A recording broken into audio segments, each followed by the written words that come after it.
Cool, yeah.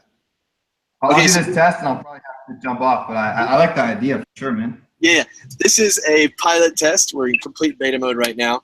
And what this is podcasting. We're trying to collect what we call endorsements. And this is based on a couple of things. If you listen to Slate podcast, they have something at the end of their Culture Gab Fest where they just do a go around at the circle and everybody recommends an event or a book, an article, or life experience they would like others to enjoy. So this podcast is predominantly centered around education, but the idea is to cast our net out to other professionals, culture mavens, startup gurus like we have Matt here on today, and just talk about like what they have going that's been really interesting them, and then we'll maybe discuss like how that might be used by educators. So Matt, who are you and how are you doing? Hey, well, first off, thanks for having me on here. I guess I'm a food entrepreneur at heart. I grow and export organic produce from Colombia into the United States for distribution. And I also have a podcast called the Food Stars Podcast.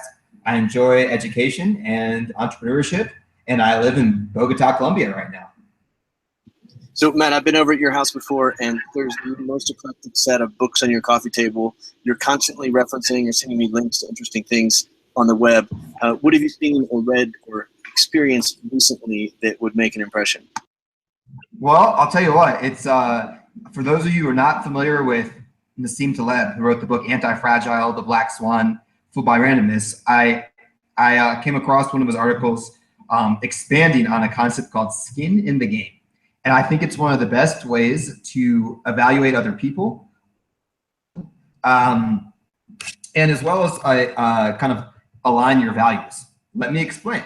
So skin in the game, and I'll share this here in the chat, is essentially a journalist, or it's an example of someone who doesn't have skin in the game, meaning they can make predictions about elections, about the future of a country, or an economist, right? And nothing happens if they're wrong.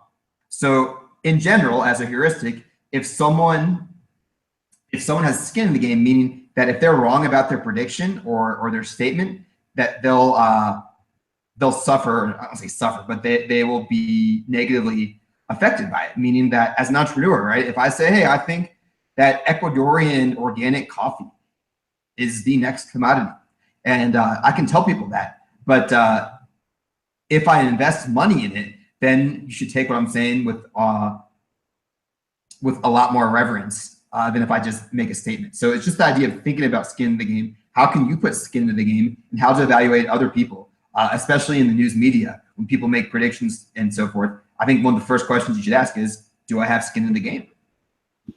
Well, we've talked about his anti-fragile concept multiple times here on the podcast as well, of schools experimenting and having kind of a sprints and motion that would make them not so fragile when trends shift in education.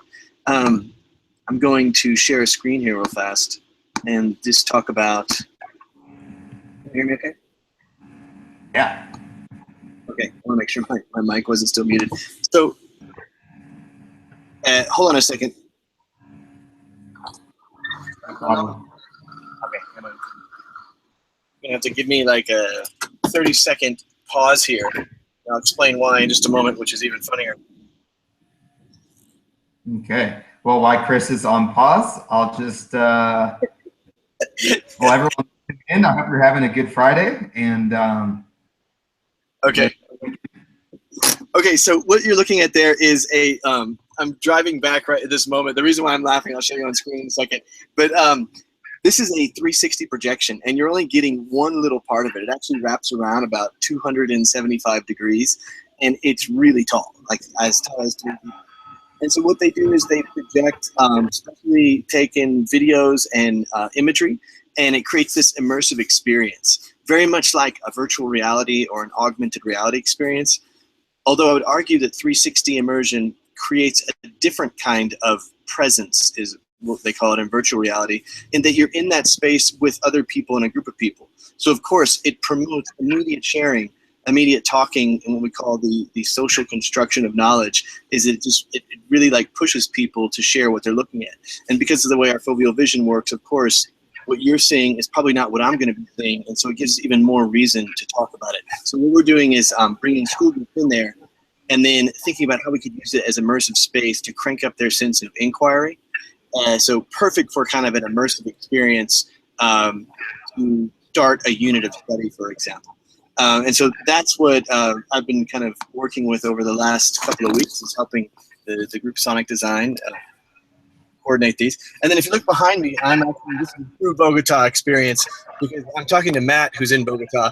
I'm also in Bogota, but this is what often happens, is you're on your way somewhere and then you just hit standstill traffic. So I've been sitting here in traffic for about an hour and 15 minutes, and things are slowly moving. Even though Matt is normally 20 minutes away, we couldn't do this kind of synchronously in the same spot. Okay, so this is just a pilot. We're gonna try to do a series of these and try to get as many kind of diverse people from different professions to come on and just talk about what they have found really interesting over the last couple of weeks in their lives.